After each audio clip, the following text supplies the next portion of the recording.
your blood sugar. When we eat, we spike our blood sugar. But when we have fiber before our meal, it cuts that spike in half, okay? That is crucial.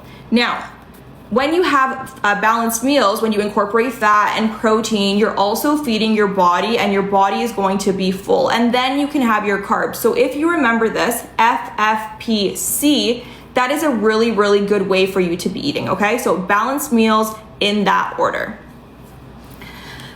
Okay, number 3, no snacking, okay? No snacking. Please don't be upset about that one, but I'll tell you why. Usually when we snack on carbs, okay? Now, when we have a cookie, for example, we spike our blood sugar. Insulin goes up as well. Now, 2 hours later, our blood sugar will drop. And what happens when our blood sugar drops? Well, we get cranky, we get tired, we want to eat again. So we usually have another cookie, okay? It goes back up. So our blood sugar is doing a yo-yo thing, like a roller coaster, and our insulin hasn't had time to come down yet.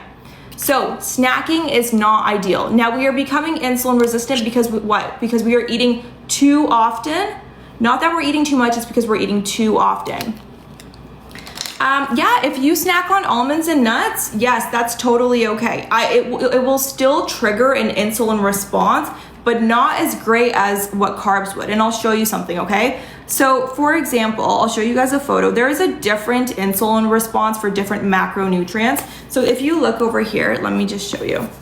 If you look at the orange line, that is your dietary fat. If you look at the blue one, that is your protein. And then if you look at the top, the black one, that is your carbohydrates. So as you can see, the insulin spike for your fat is the lowest, and then protein is the next, and then carbs. So if we are snacking on something like nuts and almonds, yes, that will trigger less of an insulin spike, which is actually not bad. So yes, I approve of that kind of snacking.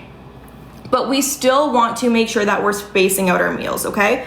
Now, number 4, we have 53 people here. Who intermittent fasts? Put a 1 in the chat if you are an intermittent faster. Let me know. I'm putting my 1 in the chat. Do we have any other ones? Richie, Ralph, chicken wings, toe fire, amazing. Hi, J-Word. Okay, beautiful. So we have some 1s in the chat. Amazing, I love it. Okay, so guys, intermittent fasting has a lot of health benefits, okay? How's my evening? My evening is great. I'm here with you guys. So intermittent fasting has a lot of health benefits, and I'll tell you why for a few reasons, okay? When we wake up in the morning, keep in mind, guys, when we are insulin resistant, we have elevated sugar levels, blood sugar levels, and insulin levels, okay? When we are insulin resistant, we are not metabolically flexible. So we have 2 fuel sources. We're either burning sugar or we're burning fat, okay? You actually said my name right. I'm glad. So we're either burning sugar or we're burning fat. Now, when we wake up first thing in the morning, well, what happens? Well, we're spiking our blood sugar, so we're gonna burn sugar. But when we wake up in the morning and we don't eat anything, well, what happens? Then we're burning fat. Our insulin is low. When insulin is low, fat's gotta go. So we're really, really tapping into that fat storage. That's what we want to do. We want to become more insulin sensitive. We don't want to just be burning sugar. We want to be burning fat too. So when we don't eat in the morning, our insulin is low and we are burning fat. So if you're trying to lose weight, if you want those love handles to fall off, you need to keep your insulin levels low, okay? Also, intermittent fasting really helps push out your first meal further into the day. I wake up at 7 in the morning and I don't eat until 12:30 or 1. When I eat, so I don't eat for the first few hours of my day, okay? My insulin is low for that long. Now, when I break my fast, I'm gonna have FFPC, fiber, fat, and protein, and then some carbs. So what's gonna happen when I eat? Well, I'm gonna spike my blood sugar and my insulin is gonna go up. But I'm gonna have such a full meal that I'm not gonna eat for the next 5 to 6 hours, okay? So now my blood sugar has enough time to come down. It usually takes 2 hours. And then insulin is about 4 to 5 hours, sometimes 6, depending on how insulin resistant you are. And then that comes down. So I have my first meal at 1, and then I'll have my second meal at around 6. So do you guys understand?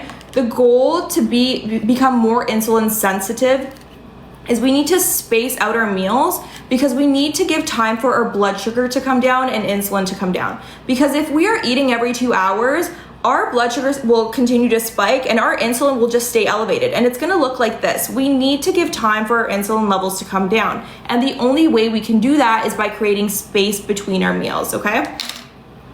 Michael, I'm glad you're here today. There's a lot of muting going on. Yeah, thank you. So, and it's also important, guys, with how we break our fast, okay? We need to break our fast correctly. So if you're waking up in the morning and you're not eating for your first 4 or 5 hours of the day, that's amazing. But if you eat your first meal and you have a bowl of cereal, well, guess what that's doing? It's just spiking your blood sugar, okay? And also another thing that I want to mention is, guys, breakfast. It's been ingrained in our minds that breakfast means waking up first thing in the morning and eating, okay? Elizabeth, I usually do a 16-8. But sometimes I get a little devious and do like a 20-hour fast. It depends. I have protein goals that I want to meet, so I try my best to eat twice a day and do like a 16-8. So intermittent fasting is a really, really big tool. It's got a lot of health benefits. Another one, guys, is low glycemic index carbs.